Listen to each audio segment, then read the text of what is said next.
A few weeks ago, we reported on a group set up to meet the needs of Asian gays and lesbians here in Britain. The group was formed to help these men and women find support from one another and to break out from the extreme social isolation that many experience. Gay Asians in Britain and elsewhere have drawn much of their inspiration from Asians in America, where gay men and women have been getting together and organizing support groups for quite some time. Tom Brook has been examining America's emerging gay Asian community.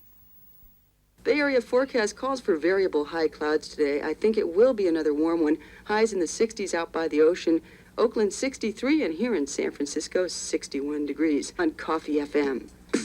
It's morning in San Francisco. All over the city and surrounding Bay Area, people are waking up. Now let me make it here first. Can you wash these strawberries? For two Asian men, Arvind Kumar and Ashok Jetanandani, daybreak's an occasion they're used to sharing. They live together openly as a gay couple, with Ashok's brother and sister-in-law. Mahesh, your fruit and fiber. Arvind and Ashok are part of a relatively new phenomenon in America.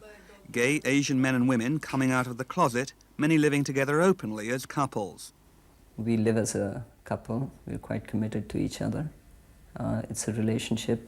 There's really no word to describe it because it's not quite a marriage. Since we're both of the same gender, most people think marriage is heterosexual. But in terms of what we feel for each other, it's no different from what any married couple feels for each other. Philadelphia Gay News. Several hundred miles away in Philadelphia, 25-year-old Shilpa Maitha represents the new face of Asian lesbianism in America.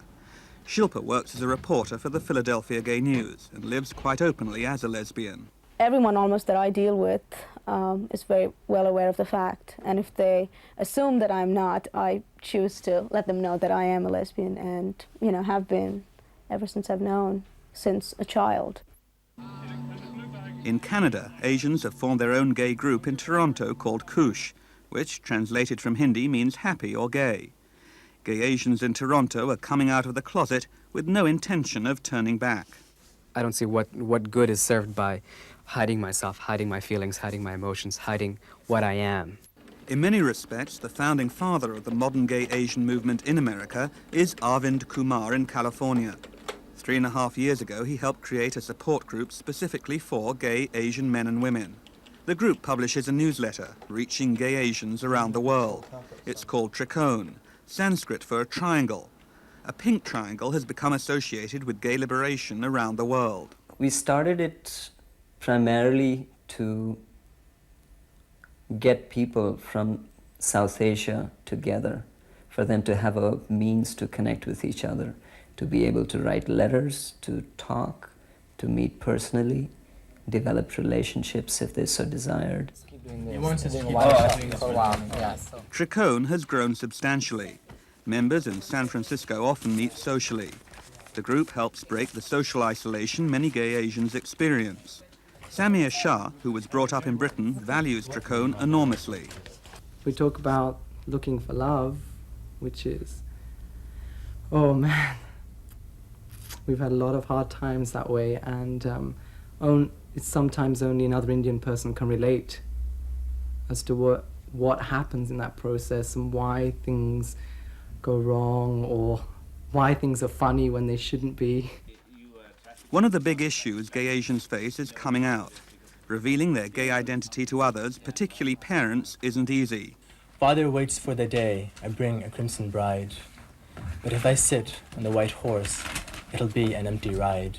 It often creates an inner conflict, which Rakesh Ratti has written about in a poem. Should I listen to my heart and wrestle with its guilt? Should I lock myself inside the walls they have built? I want to see joy in their eyes and let my heart run wild. How can I find the love I seek and still remain their child? Everyone's experience of coming out to parents is different, but Arvind Kumar's mother's reaction is fairly typical. She was very upset. She wept, she was angry, she blamed herself. She said, I must have done something wrong.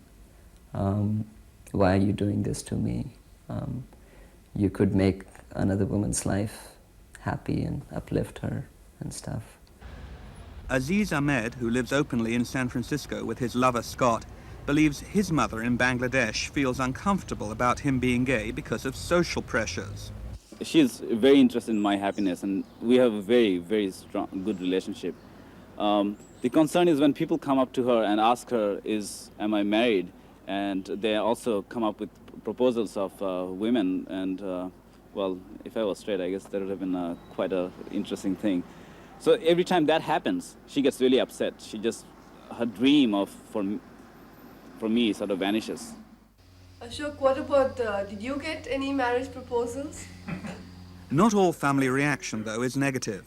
Arvind and Ashok live in the same house as Ashok's brother Mahesh and his wife Pragati. So I looked at them as, normal people, and I was getting along well with them. So they being homosexuals didn't matter to me.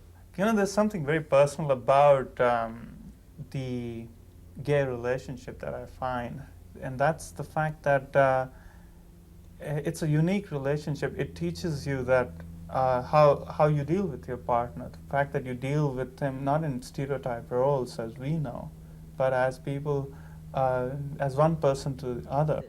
Arvind's family isn't so comfortable about him being openly gay.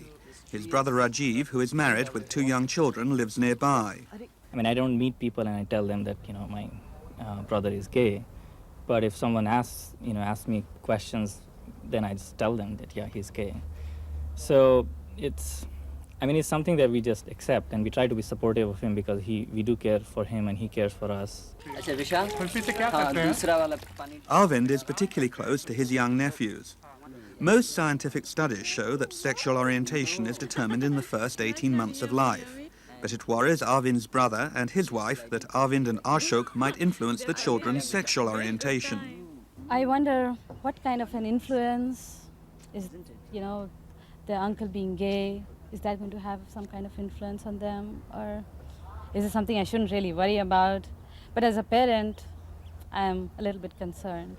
As parents, we of course want our children to be happy, but at the same time, there are certain, everyone has their own norms, okay? Every individual has, certain things they think is normal and certain things are not.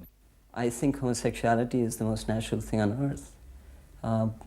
It's a question of attraction, and you have no control over who you're attracted to.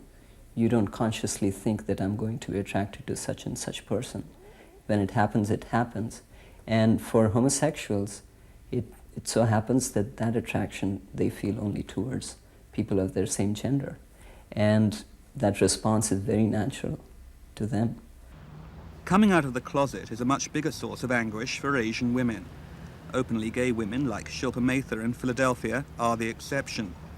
Lesbianism in Asian culture, even in North America, is far more hidden than homosexuality in men. Coming out as a lesbian, it's just, I feel, as Indians, our families and societies, women are always taught, this is the brunt you have to bear. And it's just this very personal struggle that they have to go to. And if there was a little more support as women, if we had, and we were confident and proud of ourselves as women, I think there'd be a lot more Indian lesbians coming out. Evidence of homosexuality can be found throughout Asian history. Tracing the origins of gay culture in Asia has been an important activity for people in Trikone. We've got pictures of temple carvings from Khajuraho, from Konarak, all over India really, that show homosexuality very explicitly. Male, male, female, female. The reason we are doing it is simply to show the continuity in homosexuality in South Asia, that we are not necessarily importing something that's deviant from the West. It's something very native and very Indian. Certainly growing up, I saw a lot of images, subtle and explicit, in like the books like the Kama Sutra or the sculptures that are there, ancient sculptures, which show that lesbianism is very much acknowledged and a part of life. Most people may not accept it, but it's certainly there in Indian culture. So I think it's more overt in Indian culture than Western culture in terms of historically. So it isn't a corruption of the West?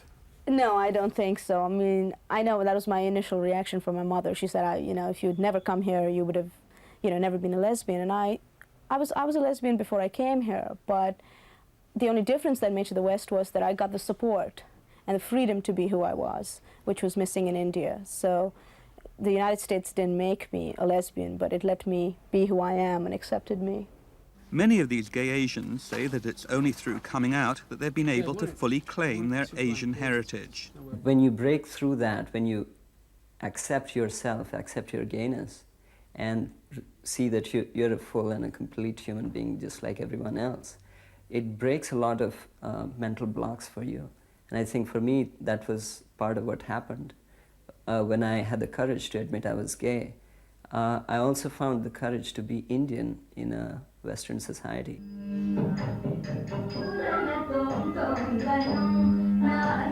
Indeed, gay Asian men like Arvind's lover Ashok found coming out of the closet truly liberating.